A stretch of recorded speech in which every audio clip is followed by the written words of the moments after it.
without provocation, without justification, without necessity. This is a premeditated attack. Vladimir Putin has been planning this for months, as we've been saying all along. He moved more than 175,000 troops, military equipment, and positions along the Ukrainian border. He moved blood supplies into position and built a field hospital, which tells you all you need to know about his intentions all along. He rejected every good faith effort the United States and our allies and partners made to address our mutual security concerns through dialogue to avoid needless conflict and avert human suffering. For weeks, we have been warning that this would happen. And now, it's unfolding largely as we predicted. In the past week, we've seen shelling increase in the Donbass, the region of eastern Ukraine controlled by Russian-backed separatists. The Russian government has perpetrated cyber attacks against Ukraine. We saw a staged political theater in Moscow, outlandish and baseless claims that Ukraine was about to invade and launch a war against Russia, that Ukraine was prepared to use chemical weapons, that Ukraine committed a genocide. Without any evidence, we saw a flagrant violation of international law in attempting to unilaterally create two new so-called republics on sovereign Ukrainian territory. And at the very moment that the United Nations Security Council was meeting to stand up for Ukraine's sovereignty, to stave off invasion, Putin declared his war. Within moments, missile strikes began to fall on historic cities across Ukraine. Then came the air raids, followed by tanks and troops rolling in. We've been transparent with the world. We've shared declassified evidence about Russia's plans and cyber attacks and false pretexts so that there could be no confusion or cover-up about what Putin was doing. Putin is the aggressor. Putin chose this war, and now he and his country will bear the consequences. Today, I'm authorizing additional strong sanctions and new limitations on what can be exported to Russia. This is going to impose severe cost on the Russian economy, both immediately and over time. We have purposely designed these sanctions to maximize the long-term impact on Russia and to minimize the impact on the United States and our allies. And I want to be clear, the United States is not doing this alone. For months, we've been building a coalition of partners representing well more than half the global economy. 27 members of the European Union, including France, Germany, Italy, as well as the United Kingdom, Canada, Japan, Australia, New Zealand, and many others, to amplify the joint impact of our response. I just spoke with the G7 leaders this morning, and we're in full and total agreement. We will limit Russia's ability to do business in dollars, euros, pounds, and yen to be part of the global economy. We'll limit their ability to do that. We're going to stunt the ability to finance and grow the Russian military. We're going to impose and we're going to impair their ability to compete in high-tech 21st century economy. We've already seen the impact of our actions on Russia's currency and the ruble, which early today hit its weakest level ever in history. The Russia stock market plunged today. The Russian government borrowing rate spiked by over 15%. In today's actions, we've now sanctioned Russian banks that together hold around $1 trillion in assets. We've cut off Russia's largest bank, a bank that holds more than 1/3 of Russia's banking assets by itself, cut it off from the U.S. financial system. And today, we're also blocking 4 more major banks. That means every asset they have in America will be frozen. This includes VTB, the second largest bank in Russia, which has $250 billion in assets.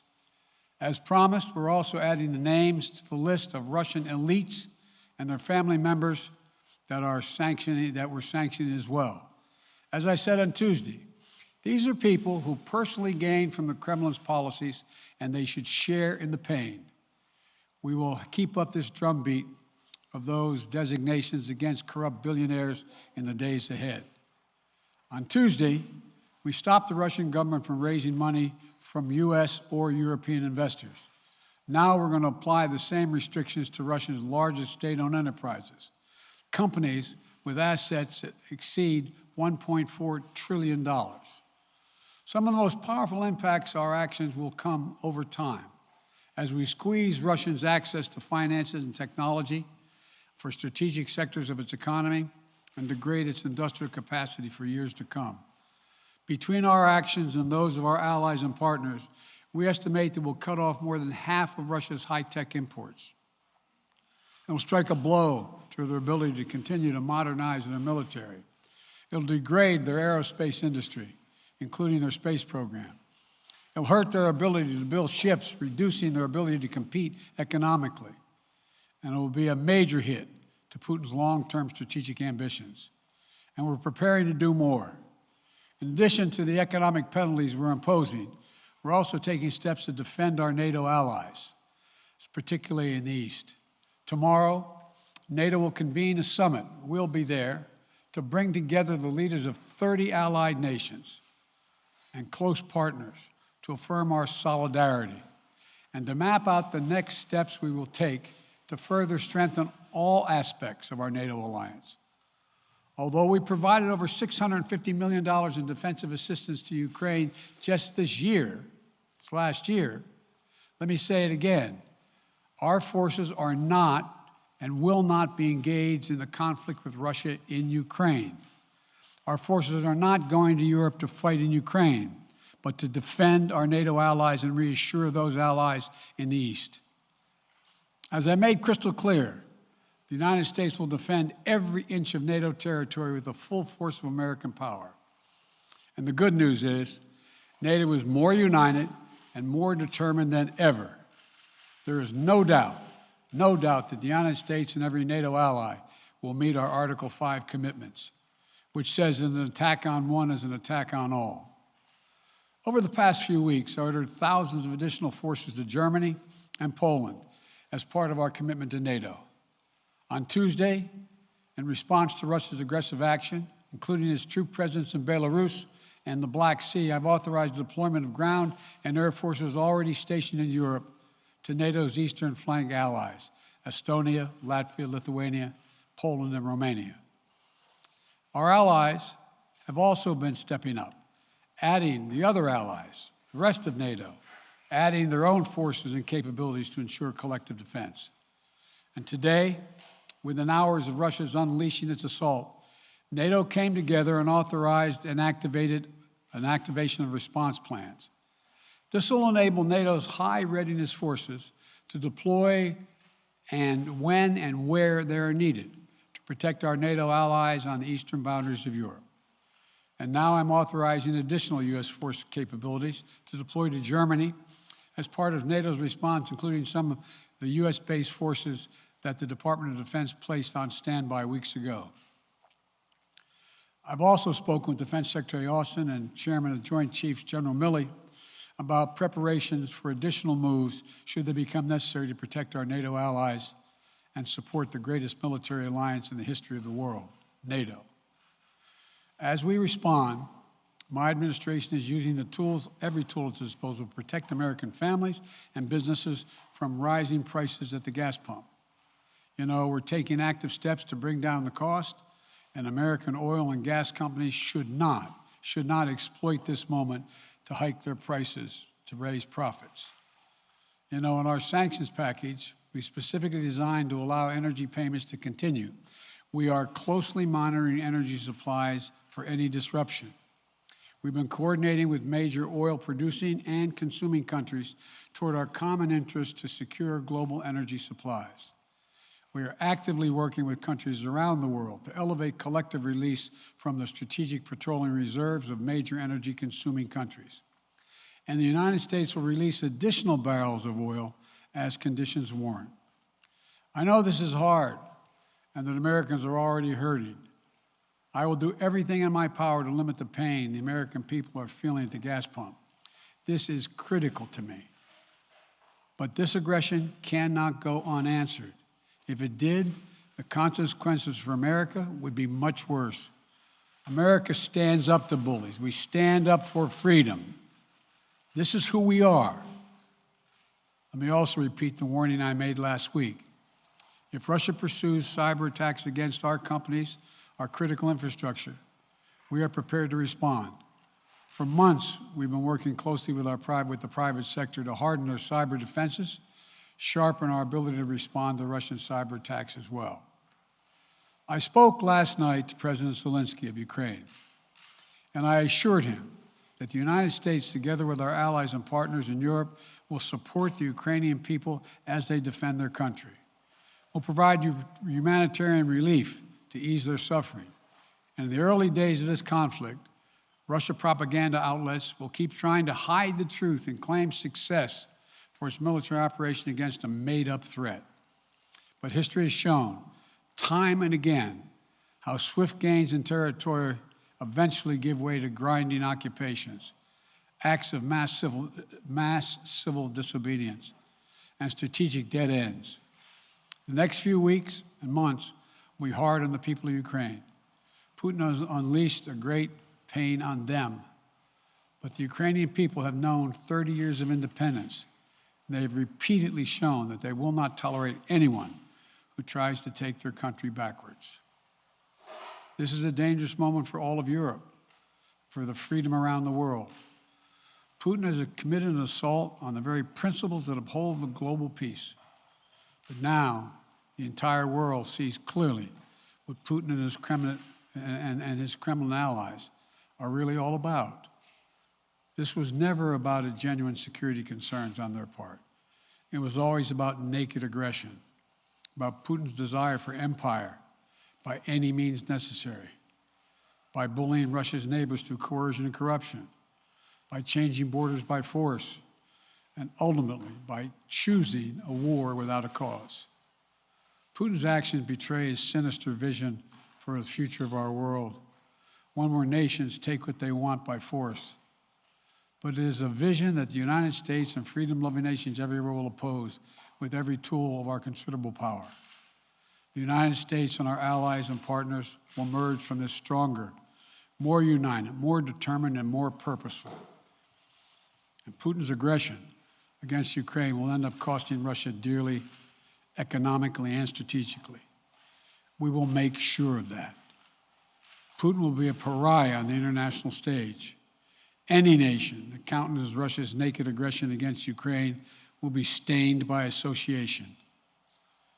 When the history of this era is written, Putin's choice to make a totally unjustifiable war on Ukraine will have left Russia weaker and the rest of the world stronger. Liberty, democracy, human dignity, these are the forces far more powerful than fear and oppression. They cannot be extinguished by tyrants like Putin and his armies.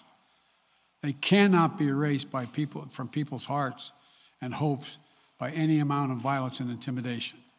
They endure. In the contest between democracy and autocracy, between sovereignty and subjugation, make no mistake, freedom will prevail. God bless the people of a free and democratic Ukraine, and may God protect our troops. Mr. President. Associated Press, Zeke. So do you have any plans to speak with President Putin at this point, and what interactions have you had with the Russian government? I heard the first part. Do I have any plans to speak with Putin at this point, and what? What communications have you had with the Kremlin as far as military operations in Ukraine and making sure this does not spiral into a larger conflict? Well, it's a large conflict already. The way we're going to ensure it's not going to aspire to a larger conflict is by providing all the forces needed in the Eastern European nations that are members of NATO. NATO is more united than it's ever been, and I have no plans to talk with Putin. Wall Street Journal, Tarina. Mr. President, you didn't mention SWIFT in your sanctions that you announced. Is there a reason why the U.S. Isn't doing that? Is there a disagreement among allies regarding SWIFT and whether Russia should be allowed to be a part of it? The sanctions that we've proposed on all their banks are of equal consequence, maybe more consequence than SWIFT, number one. Number two, it is always an option, but right now that's not the position that the rest of Europe wishes to take. Cecilia Vega, ABC. Sir, sanctions clearly have not been enough to deter Vladimir Putin to this point. What is going to stop him? How and when does this end? And do you see him trying to go beyond Ukraine? And a second question I'll just give to you now. This statement that he gave last night, the threat that he gave, the West will face consequences greater than any you have faced in history. Is he threatening a nuclear strike? I have no idea what he's threatening. I know what he has done, number one. And number two, no one expected the sanctions to prevent anything from happening. It has to show, this is going to take time, and we have to show resolve so he knows what's coming. And so the people of Russia know what he's brought on them. That's what this is all about. This is going to take time. It's not going to occur, he's going to say, oh my God, these sanctions are coming, I'm going to stand down. He's going to test the resolve of the West to see if we stay together, and we will. We will, and it will impose significant costs on him. Will he go beyond Ukraine, sir? Do you see him going beyond? Yes. Two topics, just really quick. First, markets are down and gas prices are up. I know you always stress the difference between Wall Street and Main Street, but everybody seems to be in for some economic pain. How economically painful is it going to get for people in this country? And I do have one more question. First of all, there's no doubt that when a major nuclear power attacks and invades another country, that the world is going to respond, and markets can respond all over the world. So there's no doubt about that, number one. Number two, the notion that this is going to last for a long time is highly unlikely as long as we continue to stay resolved in imposing the sanctions we're going to impose on Russia, period. What's the next question? I'm sorry. The next question is, did you underestimate Putin, and would you still describe him the way that you did in the summer as a worthy adversary? At the time, he was, I made it clear, as an adversary, and I said he was worthy. I didn't underestimate him. And I've read most of everything he's written. Did you read I shouldn't, I'm not being a wise guy. You heard the speech he made, almost an hour's worth of speech is why he was going into Ukraine. He has much larger ambitions in Ukraine. He wants to, in fact, reestablish the former Soviet Union. That's what this is about. And I think that his ambitions are completely contrary to the place where the rest of the world has arrived. And with these ambitions, you're confident that these devastating sanctions are going to be as devastating as Russian missiles and bullets and tanks? Yes, Russian bullets, missiles, and tanks in Ukraine. Yes, I am. Thank you, President Biden. If sanctions cannot stop President Putin, what penalty can? I didn't say sanctions couldn't stop him. You've been talking about the threat of these sanctions for several weeks now. Yes, but the threat of the sanctions and imposing the sanctions and seeing the effect of the sanctions are two different things. They're two different things. And we're now he's going to begin to see the effect of the sanctions. And what will that do? How will that change his mindset here, given he's because attacking it will so Ukraine weaken as we his speak? country that he'll have to make a very, very difficult choices of whether to continue to move toward being a second-rate power or, in fact, respond. You said in recent weeks that big nations cannot bluff when it comes to something like this. You recently said that the idea of personally sanctioning President Putin was on the table. Is that a step that you're prepared to take? And if not, it's not a bluff, it's on the table. Sanctioning President Putin? Yes. Why not sanction him today, sir? Mr. President? Why not sanction him today, sir? Mr. President, if I can, you detailed some severe and swift new sanctions today and said the impact it will have over time. But given the full-scale invasion, given that you're not pursuing disconnecting Russia from what's called SWIFT, the international banking system, or other sanctions at your disposal, respectfully, sir, what more are you waiting for? Specifically, with the sanctions we've imposed exceed SWIFT. The sanctions we imposed exceed anything that's ever been done. The sanctions we imposed have generated 2/3 of the world joining us. They are profound sanctions. let's have a conversation in another month or so to see if they're working. Yes. Can I ask you about Zelensky? Sir, you spoke to Vladimir Zelensky yesterday, sir. What's the risk that we are watching the beginning of another Cold War, and is there now a complete rupture in U.S. and Russian relations? There is a complete rupture right now in U.S.-Russian relations if they continue on this path that they're on. And in terms of a Cold War, that depends. You have the vast majority of the rest of the world in total opposition to what he's doing, from Asia to South America to Europe to around the world. And so it's going to be a cold day for Russia. The idea, you don't see a whole lot of people coming to his defense. And are you, if I could follow up, sir, are you urging China to help isolate Russia? Are you urging China to help isolate Russia? I'm not prepared to comment on that at the moment.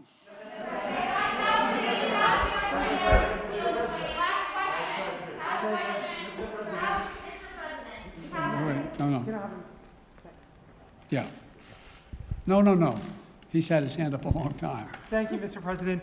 How concerned are you that Putin wants to go beyond Ukraine into other countries and the U.S. will have to get involved if he moves into NATO countries? Well, if he did move into NATO countries, he will be involved. We will be involved. The only thing that I'm convinced of is if we don't stop now, he'll be emboldened. If we don't move against him now with these significant sanctions, he will be emboldened. And look, you know, well, anyway. And can you talk anything more about your conversation? Mr. President.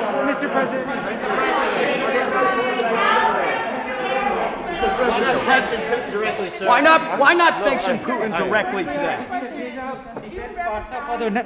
I'm sorry, I can't hear you. Sir, India, which is a major defense partner of the United States, is India fully with you on the issue of Ukraine and Russia? Does the Defense Department of the United States? Sir, India is one of your major defense partners. Is India fully in sync with the United States on Russia? We're in consultation with India today. We haven't resolved that completely. One more question. Okay, thank you all very much. Thank you. May I deal with financial impact, sir? Are you sanctioning